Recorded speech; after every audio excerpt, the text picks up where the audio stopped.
I'm Ricky Burdett, and I'm a professor of urban studies here at the London School of Economics. I run a research centre called LSE Cities, which is located in the Department of Sociology. Over half the world's population lives in cities. And in the next 25 years, 75% will be living in cities. We need to understand urban society.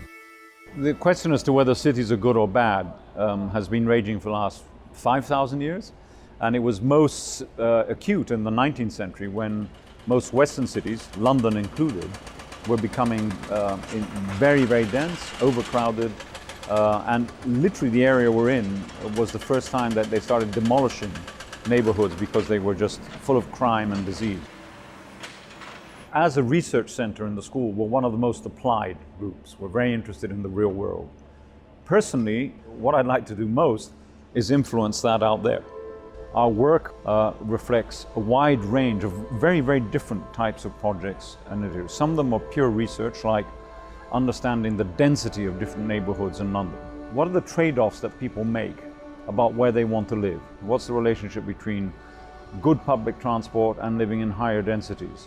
What is the trade-off between access to a great public space, a park, or being close to the river, and living in lower or higher densities?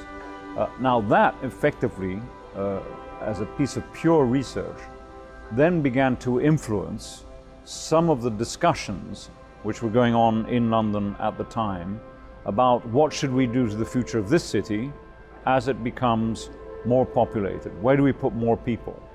And clearly, making a city more dense becomes a significant factor unless you want the city to sprawl and go beyond its limits. Now, that relationship between whether a city sprawls or whether it becomes denser has very, very important consequences in terms of how people live and what actually happens to their daily lives and whether they can contribute to the welfare of the city, to the economy of the city.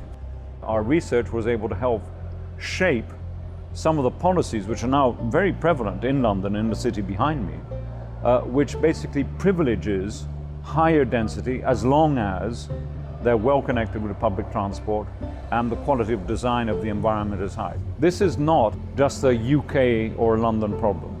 Cities are growing mainly in Asia, Africa, Latin America. So we've developed out of LSE Cities a program called the Urban Age.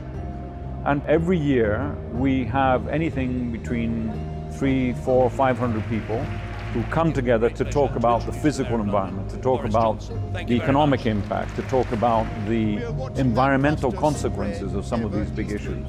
Every year we do this conference in a different city. So in a few months we will be holding a new conference called Governing Urban Futures in Delhi. This time last year we did it in Rio de Janeiro. A few years before that we did it in Hong Kong, Johannesburg, London, New York.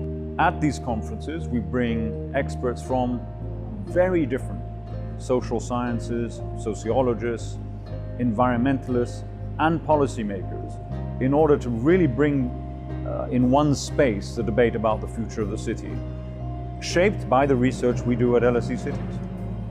Ultimately, I believe that today cities can deal with the two biggest problems facing us better than non-cities, and those are environmental challenges, and the second is social cohesion.